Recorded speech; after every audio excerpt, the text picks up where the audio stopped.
தருமபுரியில் குடியிருப்பு பகுதியில் திடீரென தீப்பிடித்து எரிந்த காரால் பரபரப்பு ஏற்பட்டது.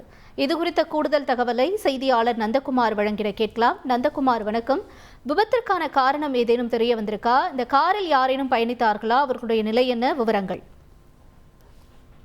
அதாவது தருமபுரி நகரில் உள்ள ஆசிரியர் காலனி குடியிருப்பு பகுதி அருகே இந்த சம்பவமானது நடைபெற்றுள்ளது குறிப்பிடத்தக்க ஒரு விஷயமாகும். தருமபுரி அரசு மருத்துவக் கல்லூரி மருத்துவமனையின் பின்புறம் உள்ள பகுதியில் இந்த சம்பவம் நடைபெற்றுள்ளது. இந்த காருக்கு உரிமையாளராக இருந்தவர் ஓய்வு பெற்ற அரசு மருத்துவக் கல்லூரி மருத்துவமனையில் மயக்கவியல் நிபுணராக பணியாற்றியுள்ள சீதாபுரி என்பவருக்கு சொந்தமான காராகும். இவர் இன்று காலை பணி நிமித்தமாக வெளியில் செல்வதற்காக தனது காரை இயக்கியுள்ளார். இயக்க முற்பட்ட பொழுது காரின் முன்பகுதியில் ஒரு கரும்புகை கிளம்பியுள்ளது.